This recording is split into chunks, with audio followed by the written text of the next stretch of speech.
Hello everyone, अपन next question करते हैं। Okay, हमारे पास गिवन क्या है? हमारे पास यहाँ पे है वेक्टर ए इक्वल टू हमारे पास ए गिवन है और वेक्टर बी इक्वल टू हमारे पास ए गिवन है और हमारे पास बोल रहा है कि वेक्टर सी एक कोई वेक्टर है इस टाइप से है कि यहाँ पे एक रिलेशन वेक्टर ए बी और सी के बीच में गिवन है। ओके, और यहाँ पे फर्दर गिवन है कि vector A dot vector C equal to हमारे पास कितना है -29। तो अपन को पूछा कि बताओ इसकी वैल्यू कितनी होगी। इसकी वैल्यू निकालने के लिए अपन को क्या चाहिए? वेक्टर सी चाहिए। ओके, तो वेक्टर सी निकल जाएगा, फिर हम इसका डॉट प्रोडक्ट ले लेंगे। ओके, तो सबसे पहले हमारा काम ये है कि वेक्टर सी को कैसे फाइंड आउट करते हैं। ओके, चलो देखिए इसको कैसे सॉल्व करते हैं। तो हमारे पास यहाँ पे पहले इसको नोट डाउन कर लेते हैं। ओके, हमारे पास यहाँ पे गिवन है वेक्टर ए इक्वल टू हमारे पास गिवन है 2i + 5j और -k। ओके, और हमारे पास यहाँ पे है वेक्टर बी इक्वल टू हमारे पास गिवन है यहाँ पे 2i - 2j और यहाँ पे +2k। ओके, और हमारे पास यहाँ पे गिवन है vector C plus just second vector C plus vector I cross करते हैं इसको किसके साथ? Vector A plus vector B plus I. तो हमारे पास यहाँ पे है इक्वल टू है vector A cross vector C plus vector C plus I. और हमारे पास फर्दर गिवन है vector A dot vector C is equal to minus just second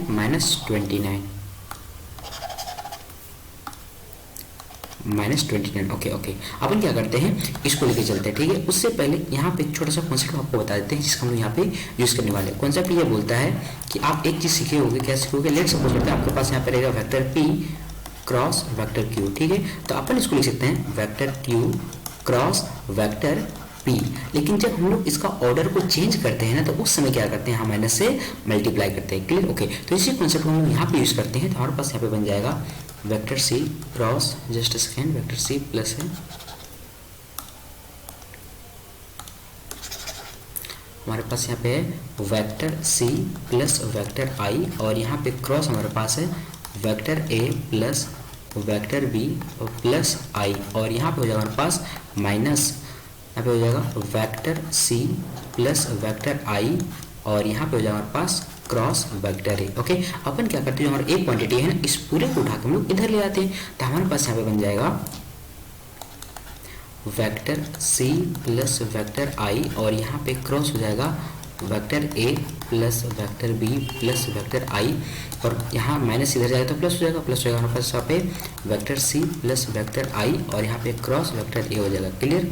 और हमारे पास हो जाएगा यहाँ पे इक्वल टू 0। ओके, आप यहाँ पे देख सकते हो कि हमारा ये वाला और ये वेक्टर दोनों क्रॉस किया हुआ है। तो अपन क्या कर सकते हैं? इसको बाहर निकाल सकते हैं। मीन्स स्टेप से vector C plus vector I और यहाँ पे हो जाएगा हमारे पास क्रॉस, यहाँ पे हो जाएगा vector A plus vector B plus vector I plus और यहाँ पे वेक्टर ए हो जाएगा। क्लियर? Equal to 0। अपन क्या कर सकते हैं? इसको सिंप्लीफाई करेंगे तो हमारे पास यहाँ पे बन जाएगा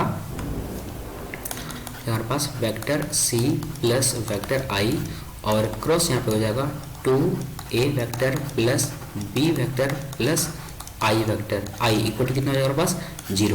ओके, ये बन गया। इससे आगे बढ़ने से पहले एक छोटा सा कॉन्सेप्ट हम आपको याद दिला देते हैं जिसका हम लोग यहाँ पे यूज करने वाले हैं। ठीक है, कॉन्सेप्ट क्या बोलता है? आप एक चीज सीखे होगे कि लेट सपोज करते हैं आपके पास वेक्टर 2 रहेगा vector p cross vector q equal to 0। Okay, तो इसका मतलब ये हुआ कि आइदर ये वेक्टर आपका p नल वेक्टर हो जाए या फिर जस्ट सेकेंड ये जो आपका p वेक्टर है ये हो जाए आपके पास नल वेक्टर या फिर आपके पास जो q वेक्टर है ये हो जाए नल वेक्टर या फिर ये दोनों के बीच का एंगल वेक्टर p और वेक्टर q ये दोनों का बीच का जो एंगल है ये हो जाए आपके पास 0 डिग्री। ठीक है, ये हो जाए 0 यदि 0 या फिर 180। अब जरा सोचने की बात है, यदि p और q का एंगल 0 और 180 होगा इसका मतलब ये होगा कि p वेक्टर और q वेक्टर क्या होगा? एक दूसरे का पैरेलल होगा। मींस यदि ये दोनों के बीच का एंगल 0 हुआ इसका मतलब ये हुआ कि vector p and vector q कैसा वेक्टर होगा? पैरेलल वेक्टर होगा। ठीक है, अच्छे। ओके, आप यहाँ पे देख सकते हो कि यदि यहाँ पे जो हमारा गिवन सिचुएशन है, हमारा जो ये वाला है ये 0 के बराबर नहीं है। ठीक है, और हमारा ए भी 0 के बराबर नहीं है। अब आपके दिमाग में आता होगा कि ये 0 बराबर क्यों नहीं? आप यहाँ पे देख सकते हो जो हमारे पास फर्दर इन्फॉर्मेशन गिवन है, ये गिवन है यहाँ पे vector A dot vector C equal to कितना है? -29। तो ये 0 बराबर होगा तो -29 नहीं आएगा। ओके, इसका मतलब क्या होगा? वहाँ वेक्टर सी नल वेक्टर नहीं है।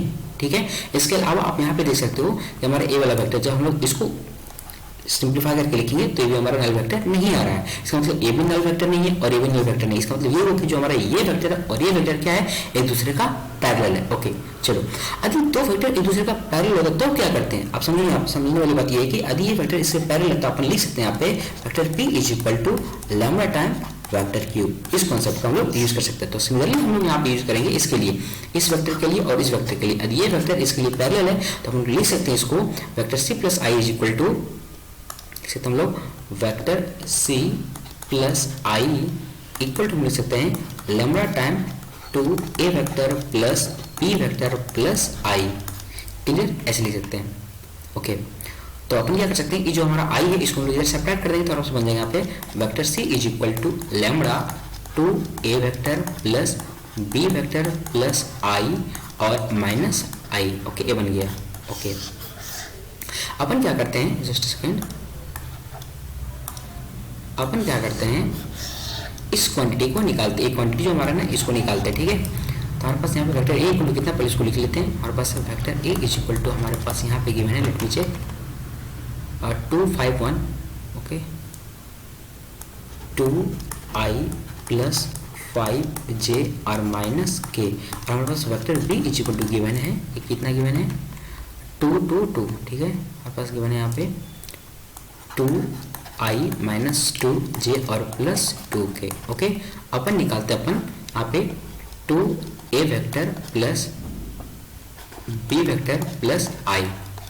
तो हमारे पास यहाँ पे हो जाएगा 2 into 2i plus 5j minus k, और यहाँ पे हो जाएगा plus 2i minus 2j plus 2k, और यहाँ पे हमारे पास प्लस i। ठीक है, सो फर्दर सिंप्लीफाई करेंगे तो हमारे पास बन जाएगा यहाँ पे 4i प्लस 10j और माइनस 2k, और प्लस यहाँ पे हो जाएगा हमारे पास 2i माइनस 2j और प्लस 2k, और यहाँ पे प्लस हो जाएगा हमारे पास i।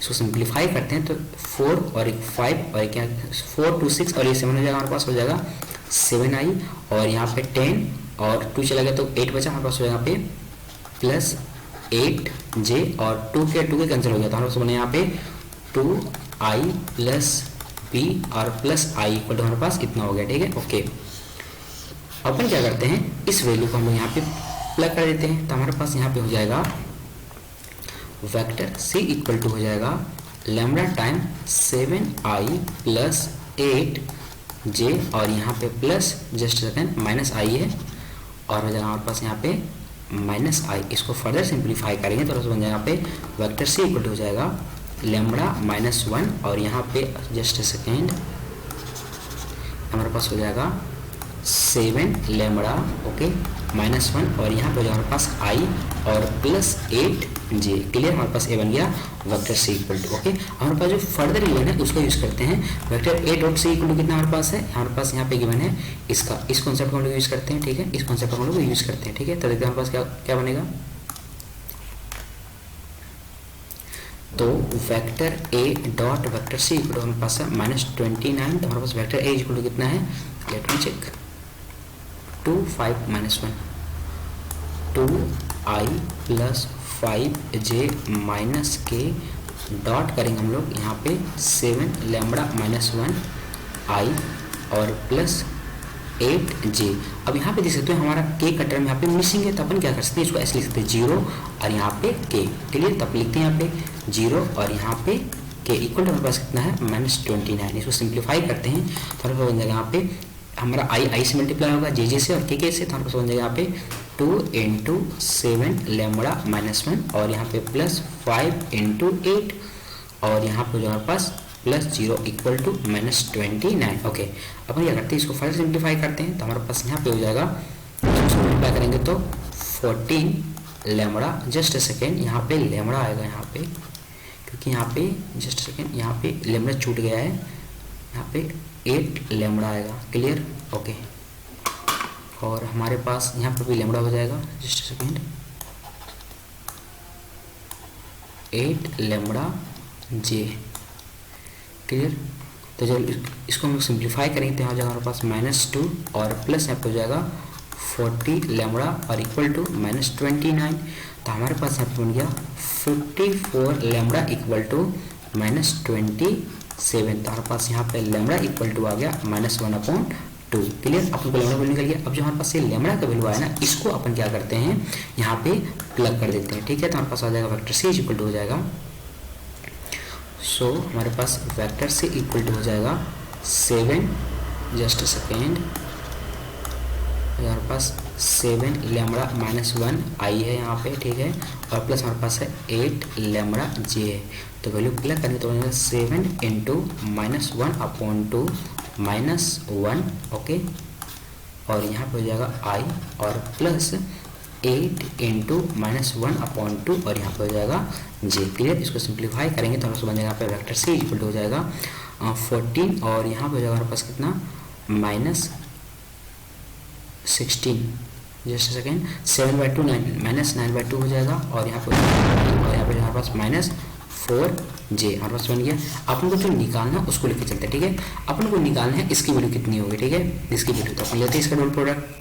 ठीक है, तो हमारे पास हो जाएगा, just second, vector C dot, यहाँ पे हमारे पास है 2i + j और यहाँ पे +a और यहाँ पे माइनस है। ठीक है, लेट मी चेक, हाँ ओके, अपन क्या करते हैं, मल्टीप्लाई करते हैं तो बन जाएगा यहाँ पे -9/2 i और -4j और यहाँ पे हो जाएगा डॉट -2i + j और यहाँ पे +k। ठीक है, तो हमारे पास बन जाएगा यहाँ पे 9 हो जाएगा और -4 हो जाएगा, तो हमारे पास कितना आ गया 5। So this is our final answer. Okay, तो तुम्हारा कौन सा ऑप्शन करेक्ट है, हमारा ऑप्शन नंबर सी करेक्ट हो गया। ओके, चलो बाय बाय।